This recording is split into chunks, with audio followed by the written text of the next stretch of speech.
Every lesson is a lyric in the universal song. Oh, the lessons of the journey, I'll weave them in my song. Hello and welcome to Lessons of the Journey. I'm Coach Nicole here with Coach Jen. Today we're excited to replay episode 2 of our conflict series, A Better Understanding of Conflict Dynamics.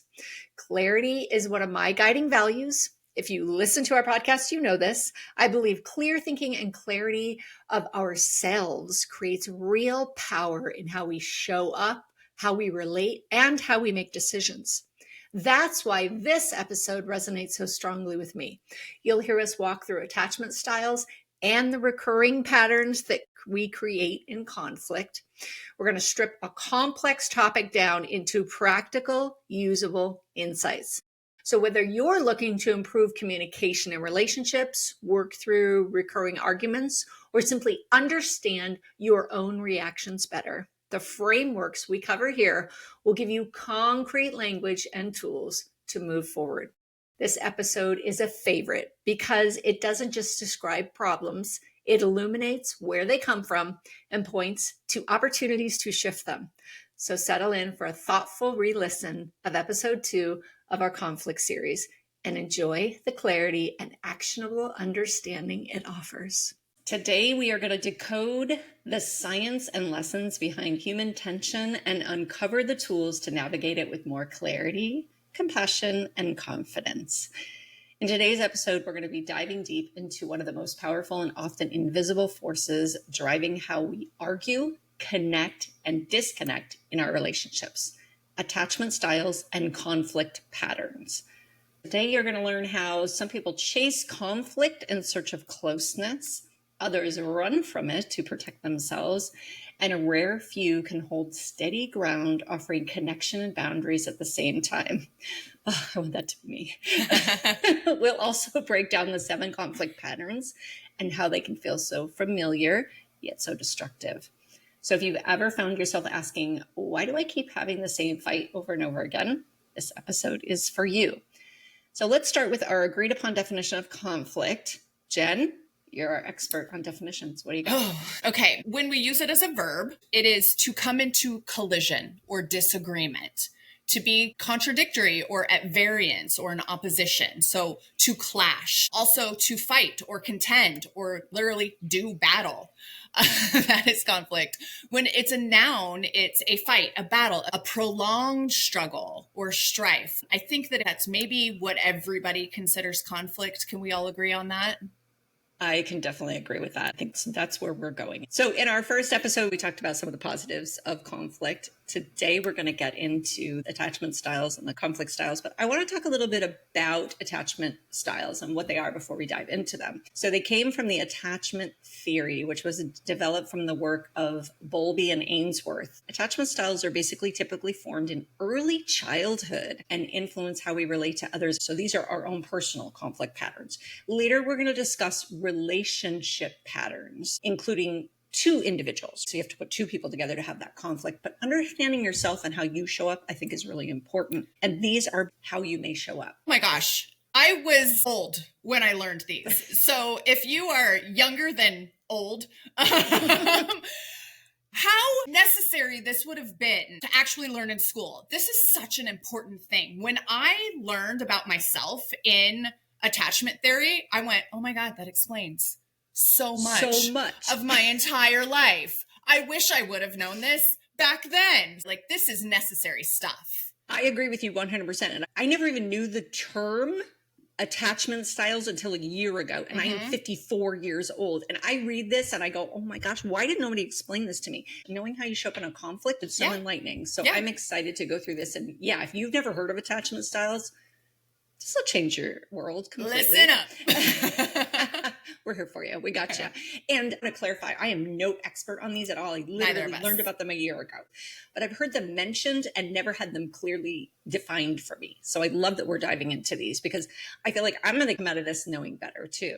Well, and our job here, Nicole, is to create awareness. Somebody's here listening and they're like, I don't know what this is. If this can bring an awareness to something inside of them that they can then apply to their lives or at least learn more about in a way that helps and benefits, that's what we're here for. Thank you. Agreed. Let's get into it. So first of all, just to clarify, mixing the attachment styles is common.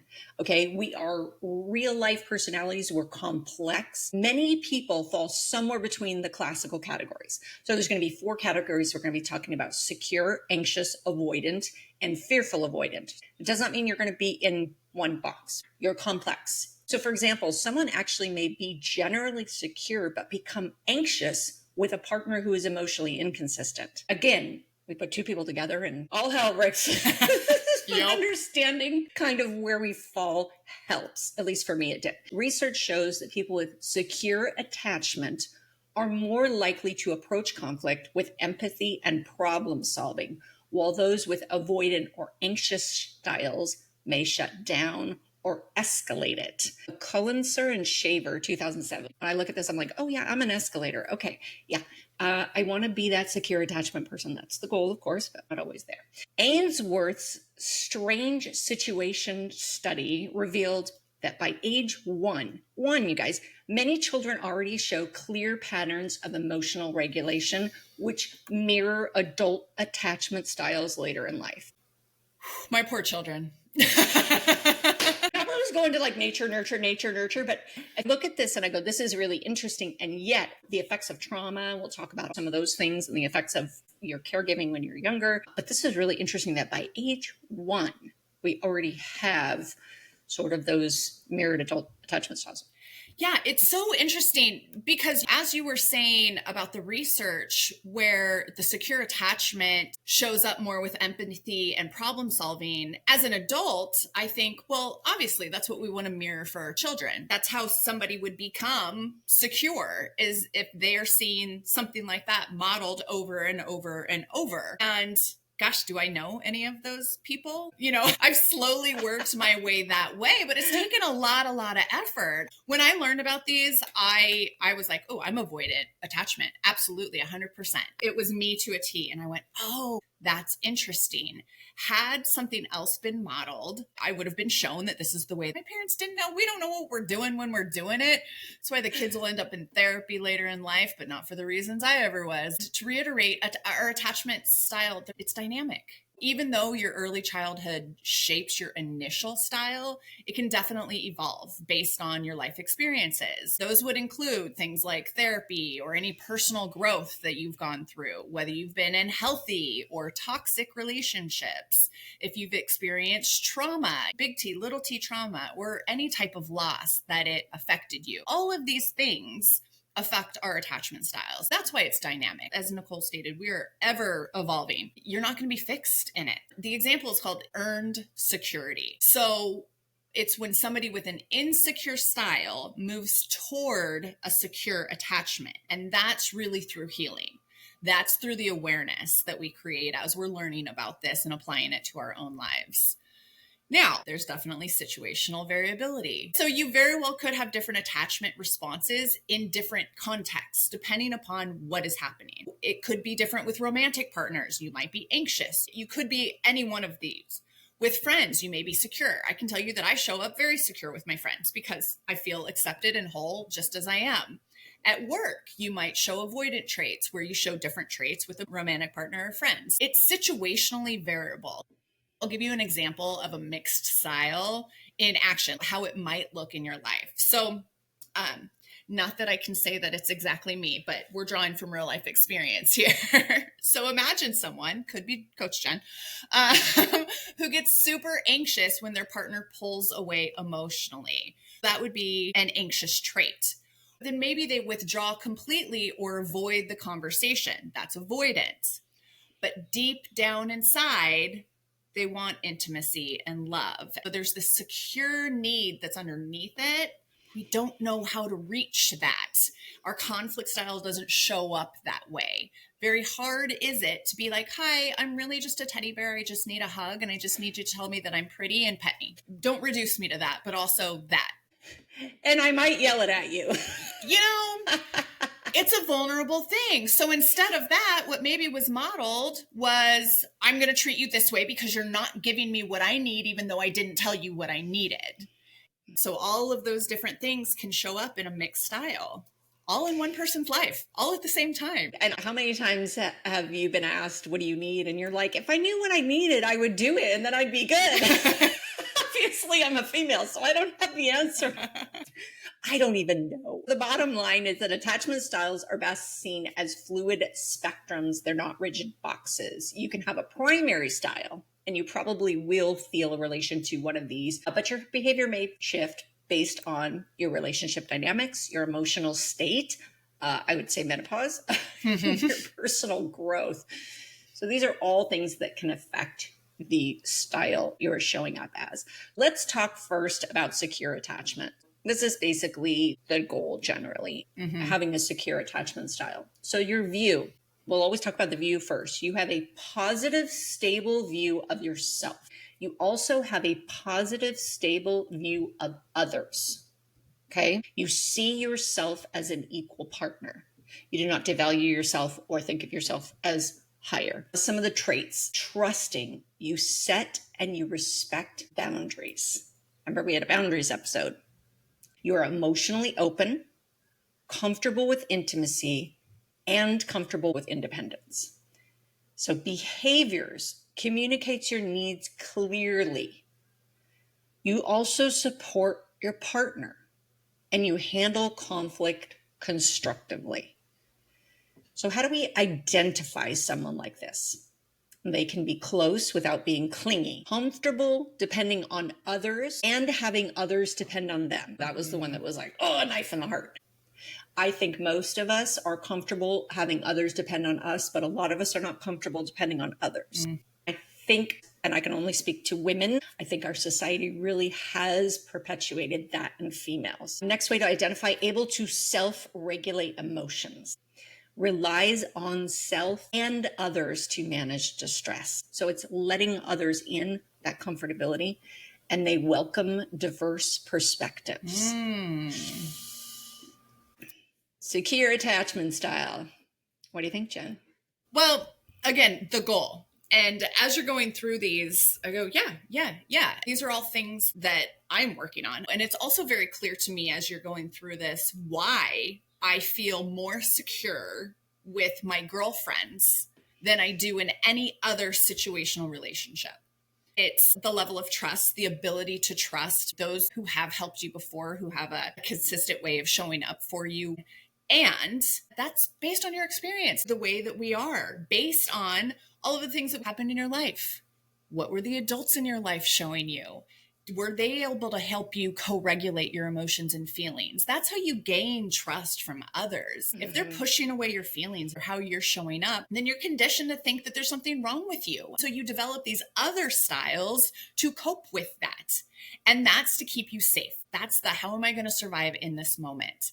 And yes, my entire life is moving towards secure attachment. It's a hell of a lot of work if it wasn't ever modeled for you and shown that this is a safe way to be. That's a key word in there. And I want to add to that because it's interesting that you find this with your friends, and I find this in my relationship as the only place I can really feel this. Yet I don't show up this way in conflict in that relationship, even though I do feel secure and I know all of these things are true. Yet I know within myself, I'm still working toward this. But that's the only relationship I think that I feel could be here. Of course, I know once I can get that there, then everything else comes together as well. Yeah, that's interesting. I was just having this conversation with Paul, my kid's dad. We're doing really well right now, and we weren't always. This was never modeled in my parents. I never saw what I knew to be the secure attachment in an adult relationship. My parents were married forever, and that's not necessarily a reason that they would have been secure with each other. So how were these things modeled? In my life, I was not able to see that in a male-female relationship, what was supposed to be considered an intimate marriage, family situation.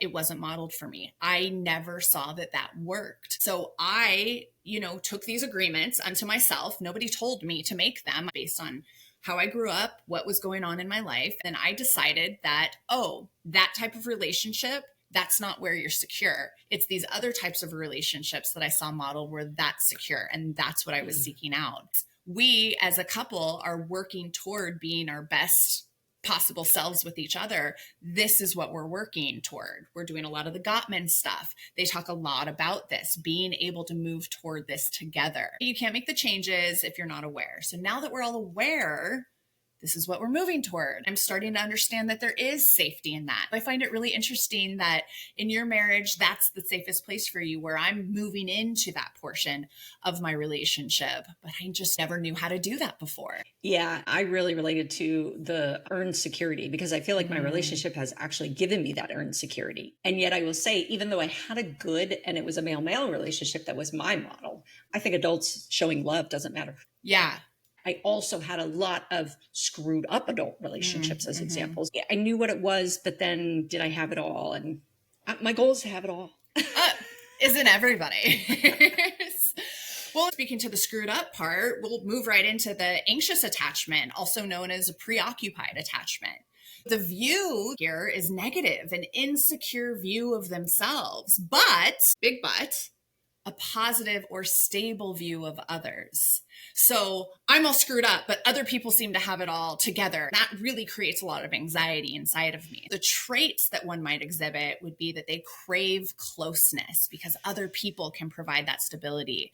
They fear abandonment. That's a lot of anxiety. And they are often very overly sensitive to relationship cues. So anybody who shows a little bit of kindness or compassion, you're like, I'm right there. They love me. And so I need that person in my life. And I'm really going to like octopus to the face because I become anxious if I don't have that, because I'm relying on the stability of others to help me. That's this anxious attachment. So how would you identify this? Somebody might worry a lot about their partner's feelings or partner's commitment. How are you feeling? Did I do something? Are you going to stay? Are you going to leave me? They react strongly to perceived slights or distance, emotional up and downs. You're pulling away. Did I do something? How come you didn't call me back? I texted you 3 times. Can you hear the anxiety in my voice as I am? And leading right into that, these types of folks may over communicate when they're stressed. So vomit of the mouth, just, and this is how I was feeling. This is what I need from you. And that gets really a lot for the person on the other side.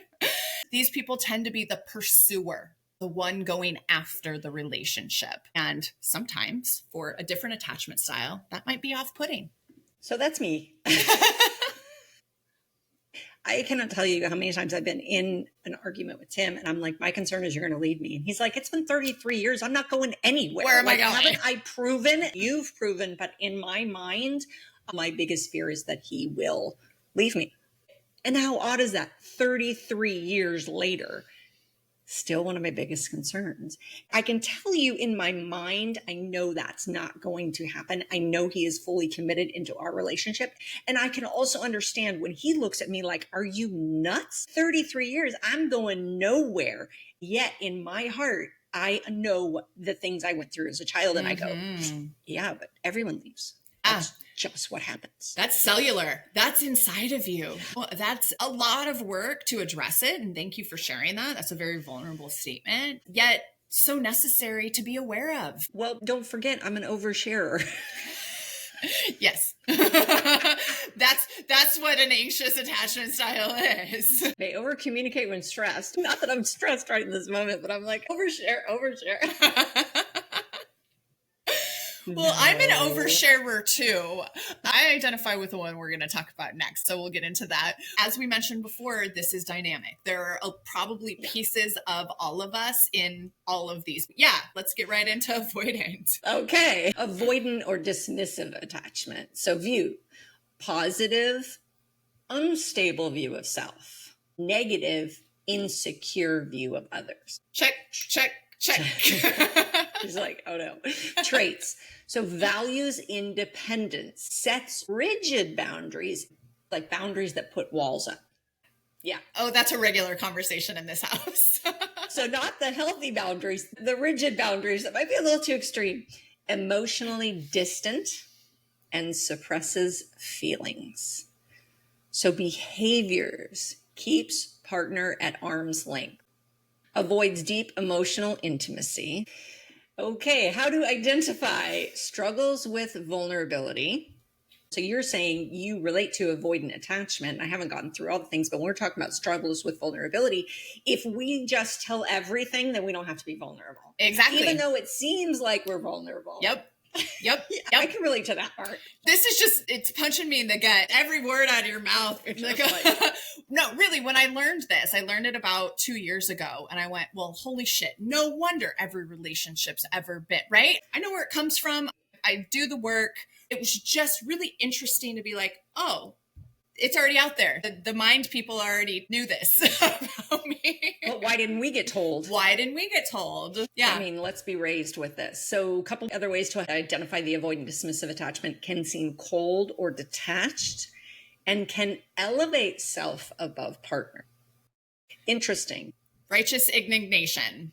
The Gottmans call it, I'm not an expert on this at all. I know. Righteous indignation. Well, here's where this, because our independence is so important. And because of that, look how amazing I am. I got myself where I am, and everything that keeps me safe is right. If you're going to challenge that, then that can't be right. I got myself here, and I don't know what you did, but whatever. And I need to keep myself safe. So not that I think I'm better. I really want to be clear in the elevate self above partner. It's not that I'm better than you. It's just, thing. It's not that at all. It's a safety thing. It's funny because I remember us having conversations in previous episodes and you bringing that up, and I was like, I don't relate to that, but now I get why. Yeah. So the last thing for how to identify: prefers autonomy and often feels suffocated in close relationships and reluctant to rely on others. Yes. When I say ever evolving, like, I am in it. I'm learning to be more vulnerable. And the reason that this matters to me is because if any of what we're talking about resonates, it changes your understanding of why things are the way they are in your life, and even have been leading up to this moment when you go, oh, where did that come from? And so, yes, absolutely. Whole entering perimenopause, I would get these migraines. I have little kids that need to rely on me. Can I tell you the shame that I felt being sick as a dog in bed, vomiting, headache, like, because I needed help from their father. And he's an amazing but the way I was contextualizing, I was like, I need help. Even just saying it like that. And I'm sick. I got some kids. They got a dad. We're all in the same house. We all love each other. But I'm sitting here going, I can't do it. And I am shameful that I need help to do it. This runs deep, y'all, for me anyway. Yeah. Isn't it interesting how the shame starts to show up and you start to realize why things cause shame? Because I've looked at some people who felt shame around certain things and gone, why would anyone ever feel shame around that? And then I look at this and I go, oh, because they're that and I'm not that. I'm like the opposite of that. So yeah. And they probably say the same to me. And I'm like, oh, I feel shame for that. And they're like, why? That's not something to feel shame for. Because we don't know what other people feel shame for unless we understand how they show up in the world. I love things that teach us how we show up in the world. This is my favorite. So number 4, not just avoidant, but fearful avoidant or disorganized attachment style. So this very often blends styles. So the view here is going to be a negative, insecure view of self and a negative, insecure view of others. The traits that will be exhibited would be that they want closeness, but they fear it. And they set, but then don't maintain or respect somebody's boundaries. And then often from trauma or inconsistent caregiving, this is where that fearful portion comes in. So behaviors that somebody with this attachment style, it would be mixed signals. These people are really hard to read. I thought you said you wanted this, but then you're showing me that you don't. They may seek love, but then push it away. There's this push-pull dynamic. So they want closeness, but they're afraid of it. And I know that I've been there. People with this style, there's a shift between an anxious and avoidant behavior. Sometimes it's even in the same interaction. Have you ever found yourself going, wait, I'm confused because you just said this, but then you just in the same breath said the opposite, and I'm not really sure how to read this.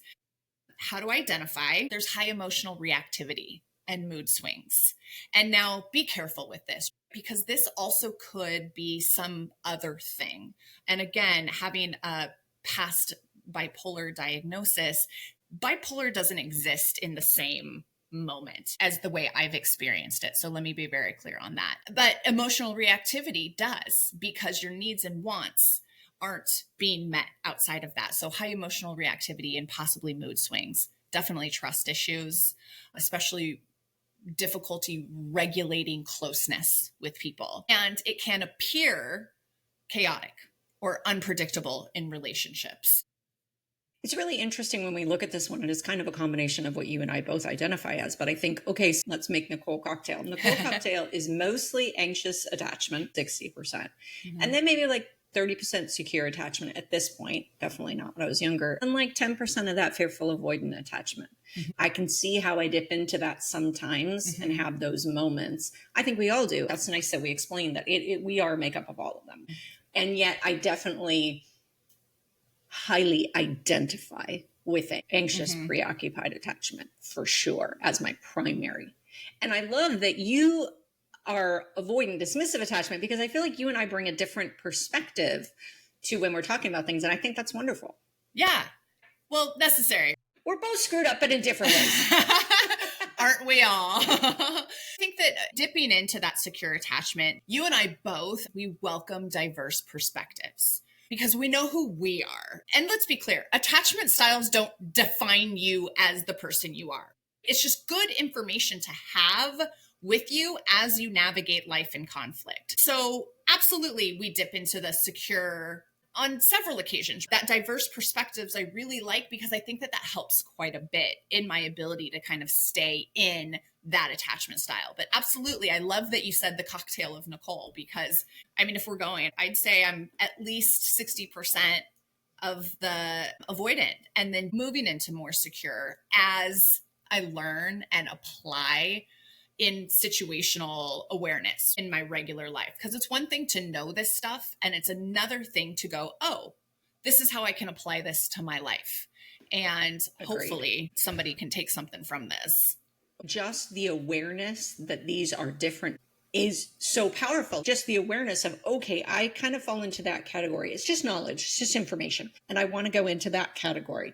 So what is the difference between those two? Then I can approach a situation and go, hey, I want to show up in security, not in what my cells are telling me to show up in. I'm going to go against those cells and I'm going to change that pattern, that agreement, that response from automatic and go, wait, I have an option. That's the thing that the knowledge gives you when you are taught things when you're younger. You realize you have an option. I literally didn't even know that secure attachment was an option. Now I can go, oh, that's an option. Okay. And there are people that actually have that. Oh, that's fantastic. Thank you for that. Thank you for letting me know that that's an option because I didn't know that. Yeah. You know, I'm huge on the language aspect. The first step in being able to say, okay, I identify as this, and I would like to be able to show up more in that is really the way that you're talking to yourself about it. I had to go through this, changing the language. I am someone who would like to show up as what this looks like. And so how does somebody who experience is that, how do they show up? That's how I want to start showing up. I experienced the avoidant attachment and I would like to show up as somebody who is a secure attachment. So how does somebody who has those traits show up in this moment? That's how I've seen those shifts started to move in my life. I love that. I might even say I show up primarily in anxious attachment and I'm working on transitioning to secure attachment. Yeah. Let's talk about what actually happens in the heat of the moment. When tension rises, emotions get activated and communication breaks down. This is where conflict patterns come into play. Because here's the truth. Most people don't fight about what they think they're fighting about. Yeah. I think we all know this. It's not really about the dishes or the text you didn't answer or being 5 minutes late. What we're actually fighting over is safety, connection, and unmet emotional needs. And the way we fight, how we react, shut down, explode, try to fix things too quickly is often shaped by our attachment styles that we just discussed. So these styles, they sometimes collide. And when they do, it can feel like you're speaking different emotional languages. And you now understand a bit about the attachment styles that you may tend toward. But when you bring another person into the mix, you also might see these conflict patterns. And these specific patterns may show up in multiple relationships or maybe just one, because remember, it's a dynamic. You're creating it through different attachment styles communicating with each other. So there's all these different possibilities. And that creates a whole new area to understand. These conflict patterns, it's not about blame. I want to be really clear. It's about awareness. Yes. Same thing we were just talking about. Knowing your attachment style is not so you can go, oh, I'm horrible, I suck because I'm this. No, it's understanding I have a different option of a way to show up. Understanding the conflict patterns is the same thing. It's about awareness moving into knowledge. Awareness is what gives you the power to choose a different path with those who may have conflict with you. So let's learn about these 7 common conflict pattern. You know, a whole class could have been designated to this in high school where somebody might start to understand. And this first one that we're going to talk about is so high school. It's the pursuer distancer pattern. One partner seeks connection and the other withdraws. So the more you pursue, the more that they distance. It's this like back and forth. And you're like, whew, that sounds really tiresome. Again, we're all a little bit of all of this. So the next one is criticism defensiveness loop. The description is one partner criticizes, the other partner gets defensive. That's kind of a natural thing. When we feel like we're being attacked, we're going to defend ourselves. The dynamic looks like if a criticism triggers defensiveness, then the issues go unresolved and resentment builds. The next is stonewalling. That's emotional shutdown. I'm raising my hand here because go avoid an attachment style. So the description of this is that one or both partners shut down during conflict. Why does it happen? It's very often due to what we call emotional flooding, which is essentially overwhelm. We are not operating at 100% when that happens. When we are flooded, that's when we're supposed to take a break. But we often don't do that because we're in the middle of conflict. So we got to stick in there and do it. But what does that do? That impact is it creates emotional distance, which then feels like abandonment.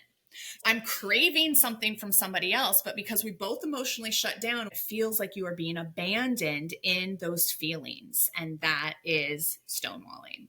A tip, and I practice this regularly in my relationship, is to take time out. It's 20 minutes or more of something unrelated to what just happened. You take that time out, you agree to come back to the conversation because at that point you are not emotionally flooded.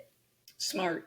The pursuer distancer that you were talking about is so interesting. That is me and my son, because I crave deep connection and he's not a deep connector and he's a withdrawer. This is exactly what we do all the time. Oh, I got to change this pattern. But you're right. You think about it in high school, that one person pursuing the other person and the other person like, leave me alone. But yet I have this with my son. Interesting. I love that you said that though, because it really shows that it's about all relationships. It's not just about romantic relationships, that it can be familial, it can be a work relationship or a friendship too. So thank you for saying that. It's not just stuck in a specific dynamic. Yeah, I'm a pursuer and he's a withdrawer for sure. And when that happens, I always think it's me. I take it personally. And now I'm going, oh, I don't need to take it personally. When you say pursuer, you often think emotional relationship. Yet that pursuing could be for deep connection or deep friendship. This is my son. I'm pursuing him for a deep mother-son relationship. Yet he's like, I don't want to go deep, mom. Multiple times we'll get in the car. He's like, don't ask me the deep questions. Dude doesn't like to go deep. That's okay. Yeah. And I have to respect that. It's odd for me though. And again, it makes me aware that there are people that think differently. Even though I know that, it gives it more solidity for me. And when you solidify something like that, my personality is like, oh, okay, I can back down a little bit and be less aggressive. That's where the awareness comes into play. I also wanted to make a point on the criticism defensiveness, because I can tell you that this is a replay in my life. It's not necessarily even actual criticism. It's also perceived criticism. Yes. That goes deep for me because there's this whole trigger of not feeling good enough that comes from my childhood. If anybody is expressing a distaste in something that I was a part of, and this has taken a lot of work and I'm moving through it, but it's perceived criticism. So I don't hear my feelings were hurt, I was really sad about this. I hear, you suck, you're not good enough, that was awful. So somebody would be like, but I wasn't criticizing you. And my whole body goes, you were attacking me. Oh, and then I become defensive, and that's when the emotional shutdown happens. And so recognizing these patterns in yourself help you move through it. Yeah, Tim and I were just having this experience. He was being defensive, and I'm like, why are you getting defensive? I want to understand and I want to help you through this. I realized now that it's this, and it was perceived because I was like, I'm not criticizing you. The criticism I think he was feeling inside, and he would have to tell you, but I think it was almost his own, and it had nothing to do with what I was even talking about. The argument's never about what the argument is about. Yeah. Sometimes we'll have an argument, and I realize that this is actually about a situation that happened. It's not about us. Isn't that funny? We can fight with whoever's in front of us. We don't want to fight the person in front of us. Yep. Some of the other conflict patterns. One is passive aggressive pattern. So description: needs or frustrations are expressed indirectly. Silent treatment: sarcasm. Passive aggressive gets under my skin. Dynamic: one partner feels confused or manipulated, the other feels unheard. A lot of people who do sarcasm don't realize that's what they're doing. Core issues: fear of direct expression or conflict avoidance. I used to speak sarcasm as an entirely different language. And I used to joke, I wish there was a sarcasm font. So they know you're being sarcastic. And then in my relationship, Paul very much was like, you know what? That doesn't work for me. I don't understand what is happening here. Do you mean that? Do you not mean that? It's confusing. I really had to reel in my sarcasm. Now, every once in a while, something's hilarious and I got to get it out there. Yeah. But what I've learned is that it's the context of my sarcasm needs to be appropriate. I've reeled that in quite a bit, and I don't direct sarcasm toward my partner anymore. I do it in kind of general situations where I think that there's a universal understanding of humor and the sarcasm could be picked up at that point. So I've really had to do a lot of work on my side, but that took a partner communicating to me that my sarcasm was not working in our relationship. It's really interesting. Teasing, sarcasm, mocking, jokes. I think you could do a full episode on those because they can be avoidance. Yeah. Absolutely. Yeah. They can all be avoidant issues. Another conflict style: escalation spiral. Description: arguments intensify quickly. Volume: blame, insults increase. Trigger: poor emotional regulation or unresolved issues. There's Nicole. Impact: destroys safety, hard to repair without calming techniques.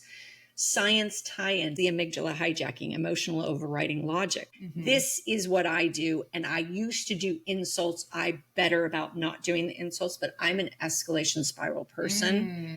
And it's really difficult because a lot of people have such a strong reaction. We were talking about the broken record technique of repeating yourself, but repeating it calmly.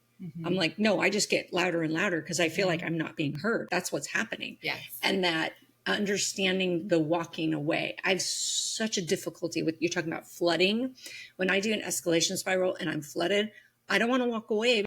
That speaks to your anxious attachment style as well. You don't want to separate because you have a fear that that person will then never come back. Of course, that would trigger you in some way. That makes a lot of sense. For sure. And this goes to the poor emotional regulation. We talked about that, and being able to regulate my emotions and go, okay, you're freaking out, so take a break. I'm not great at that. Learning how to do that, how to go, okay, I need one of your little things. Pulse oximeter. Seriously. Recommended by the Gottmans. Let me note something that I found interesting in my relationship.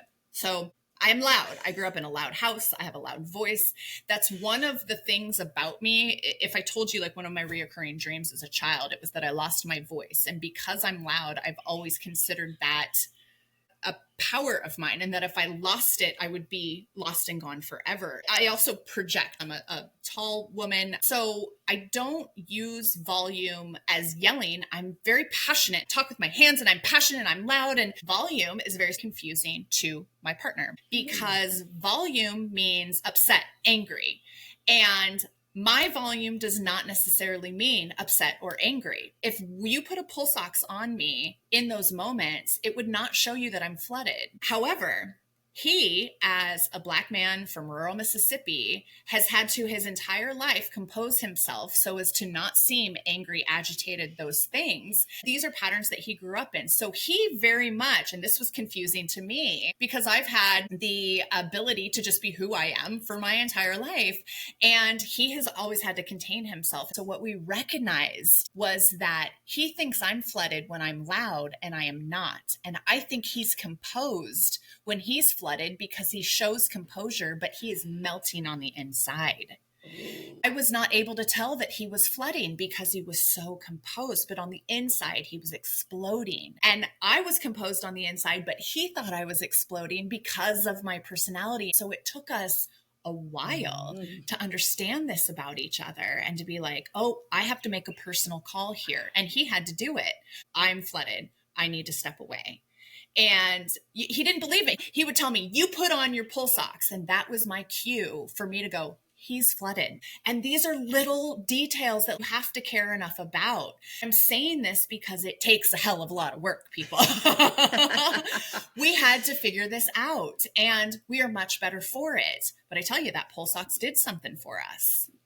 That's amazing. I think that would be good for me. And then if Tim tries to put it on my finger, I'll be like, oh, Houston, we have a problem. Yeah.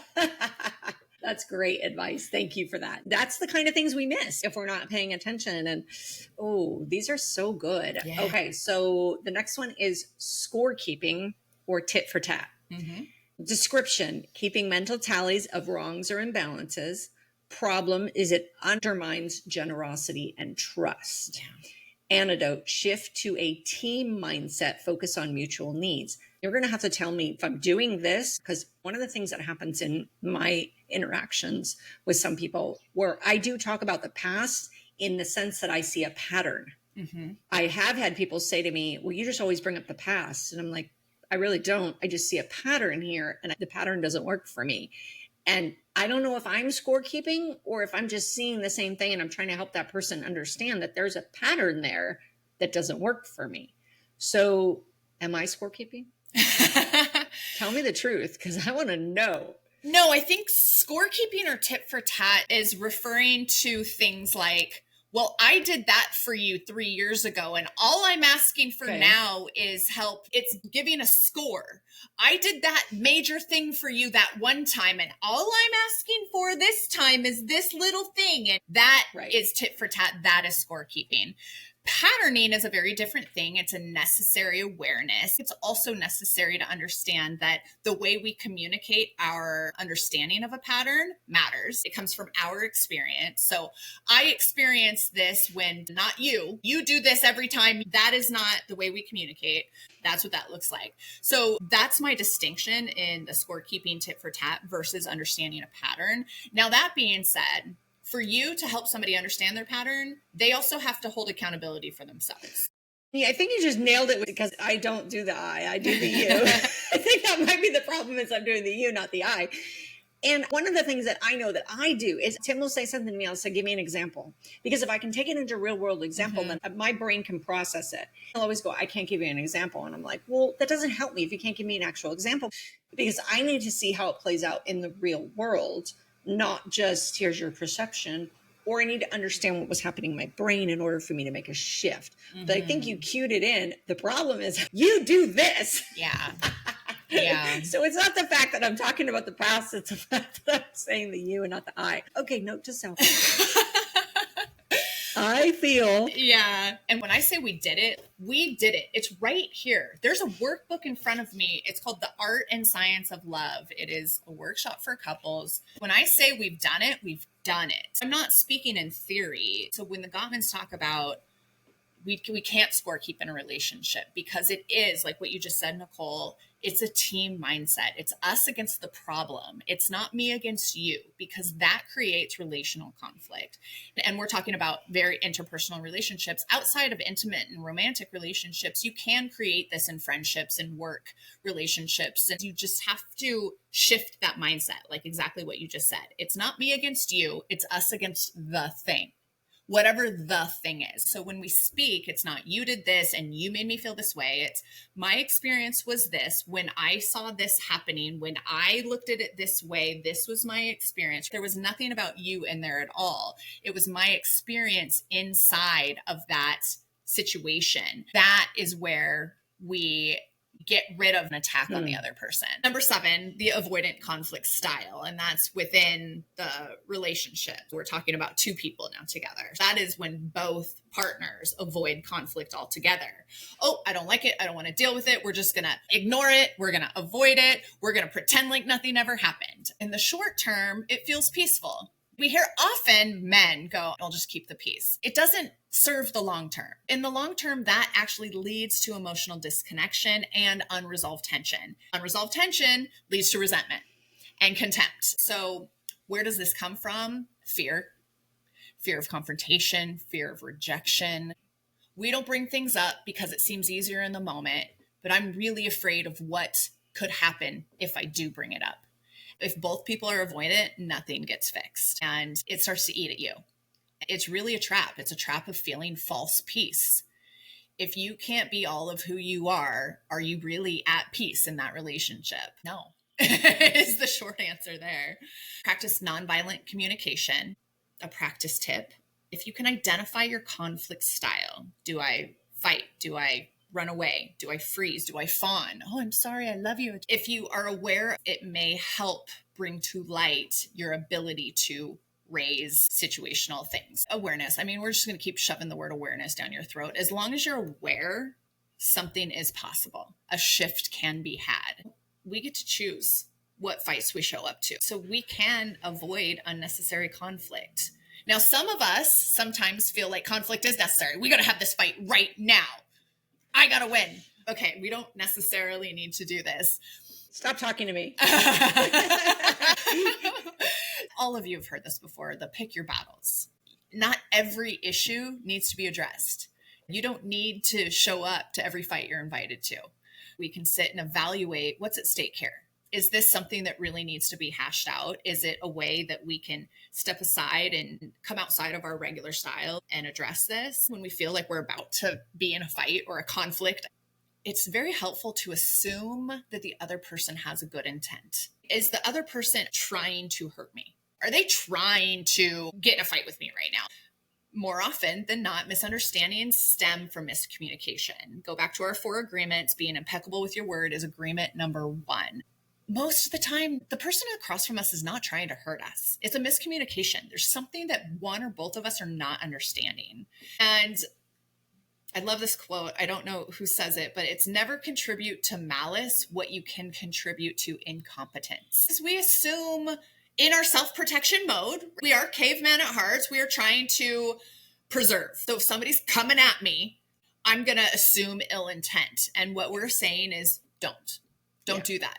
We are all just humans. We don't always have the right words. Try to understand. And then, of course, proactive communication. If we can address tensions early before they boil over, that is going to be the very best thing, because then it's not the volcano erupting inside of us. It's not the rage. It's okay. Well, I didn't feel good about this. What do you think? And again, assume the good intent. And de-escalation tools are clutch here. Things like humor, or redirecting the conversation, or taking a break. These can all cool things down. There's so many de-escalation tools that can be used. Find one that works for you and play with it. We're all learning. We're all new at this in some way, shape, or form. Take some of this and play with it. Figure it out. Maybe do it with somebody you feel more on the secure attachment style with. See how things like this can play out. This is amazing. I'm going to go right into my takeaways. Go. First of all, the one that you brought up last, number 7, when you talk about the avoidant conflict style, you know, when they say couples that never fight are in trouble, I think this is why they say that. But just knowing that all of these conflict patterns exist is huge for me. I'm seeing so many things where I'm like, oh, that's how I'm with so-and-so, and that's how I'm with so-and-so. And I see that showing up, or maybe see like 2 of them showing up. My brain needs examples. You can go back and be like, oh, I was having that conversation and that showed up and that showed up. It's just amazing to realize how these are, and then to realize that there are other things I can do instead? And just going deeper into my anxious attachment style. That's just huge. That's my takeaway. I love that. That's really great insight. One of my takeaways is that there is an option to be different if you choose. I think that at a deeper level, life really doesn't have to be such a battle all of the time. There are safe people if you allow them to be, and it does take vulnerability. The ability to apply some of this knowledge to situational relationships. You're not going to fix the other person. That is not happening inside of this. The ability to know who you are and how you are versus how you would like to be, and that you can get there with practice and with the ability to associate yourself in a different light. I love that. I think this is such a necessary episode that really, really should be taught to younger folks. Yeah, I have certain episodes that I listen to over and over again, and I think this will be one of them. It's a good one. Especially because I can go, oh, well, that relates to what's happening right now, or I see that showing up. And as you do move from a specific sort of, not a box, you're not in the box, but you're being fluid about it. And yet you might see other things show up at different timing. So it might be right now, I'm like, oh, I relate to 3 of these. But then a year from now, when I've been working on this, I might go, oh, it's kind of transferred into some of the other parts of this. Mm-hmm. Being aware of it is so interesting. I love this stuff. I have found in my effort, and you heard me at the top of this say that it's a lot of work to move into that secure, and I'm settling more into that. What I have noticed is that having this knowledge allows me to actually lay in the secure more, because maybe initially I go, we're in conflict, I need to protect myself. And yet practicing all of these tools allows me to take a step back and then recognize, oh, the person in front of me is not aware that they're really anxious right now. That allows me to step into empathy. That immediately de-escalates my front. Oh, I was about ready to fight you, but now I took a step back and I could see that you were hurting and that you don't even know it yet. That then makes me want to help, and not in a fixed sort of way, but really de-escalate your tension so that we can get to the place that we need to be. Because ultimately, we all have some place to go in this interaction. Where are we trying to go and how are we trying to get there? So my ability to kind of step into that secure on occasion goes, oh, now I can bring more empathy to you and I can help you co-regulate. And hopefully I'm a little piece of your ability to see that secure can exist in this relationship moving forward, whatever that context is going to look like for us. I wrote down, knowing the option leads to your practice, which leads to your habit. But if you don't know your option so clearly, like, I love this because my scientific brain, it opens the avenues of like, oh, I'm kind of here, but I want to be here. You can see the pathway. I want to fly the plane there, but I need to know where I'm going. Oh, that's where I'm going. Secure attachment. Yeah. Thank you. And this plays heavily into CBT, cognitive behavioral therapy, because people often think that their feelings come before their thoughts, when in fact we're aware. Awareness is the thought. How does that then make us feel? And how do we act out our feelings? Then that pattern is created based on that cycle. So what you just said is key, Nicole. Being aware then can put that into play. Then if I'm putting that in my thoughts into play, I'm feeling different. And then I'm acting different. And based on my actions, what is that then getting me in my life? And then I get to change that pattern. And it's a beautiful thing. That was excellent. Thank you for that point. Love that. Yeah. All right. Questions. This is a fun one because I know that you are traveling this week. You're out on the islands with me. I am. What is the best thing you've heard this week? What is the best thing you've heard this week?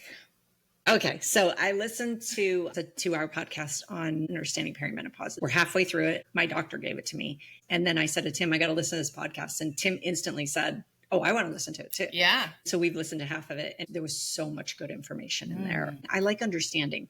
What I don't like understanding of perimenopause is that There's nothing to understand. Yeah. It kind of made me realize how little we know.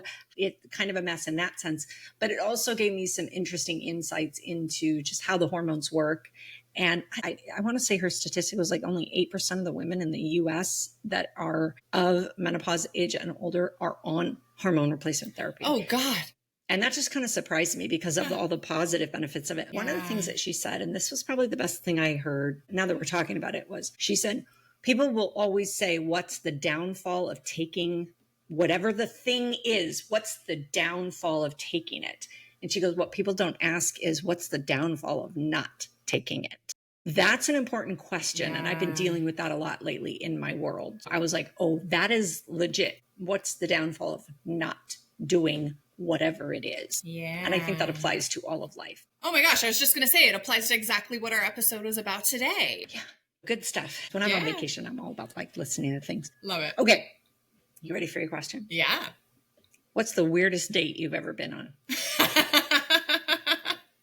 Okay, I'm sure that there have been plenty, but the first one that comes to mind is, gosh, I was so young. I was in like my very early 20s and I was online dating. God, has online dating been around for 20 plus years? God. Right? Yes. Okay, so I went out on a date. I had to drive like 45 minutes. So he probably had to drive too. I think he was from somewhere in South America. I don't remember what country. There was maybe a small accent. I like dark skin, dark hair, dark eyes. So I was like, ooh, I'm sitting there and very quickly it became evident that gender norms and gender roles were absolutely necessary in this man's world. And he said something about his woman will not work and will not this. And he just went like super machismo. And I'm sitting across from him and I'm like, dude. So I had an option at that point in time. I could have been like, I gotta go. But the cynical bitch inside of me turned on. And I was like, I got some questions. And I wasn't direct. The sarcasm came out so hard. But because he wasn't from the US, he wasn't understanding my sarcasm, which was directly related to how ridiculous I found his comments to be. Now, I was not well-traveled. I just knew my little life in Southern California. So the sarcasm met with his very like sincere, and he probably thought he was being nice. I was just like, oh, this is not, it was a very strange thing. And I stuck it out the whole time. We sat, I don't think I ate, but it was a whole 2 some hours where we sat there. And then he started to get aggressive. Then I was like, oh yeah, it went poorly, quickly. And that was 20 plus years ago. And I still remember this. So that was the first thing that came to mind. Aggressive. Yeah. And the machismo. Didn't work for me in the moment. It's not gonna happen. No. Yeah, I think that one goes down as the worst. And at this point, I don't remember details. I just remember walking away feeling like, what did I get myself into here? I got to sift through these guys better. Oh boy. Yeah. You're like, I need an intake form. Yes.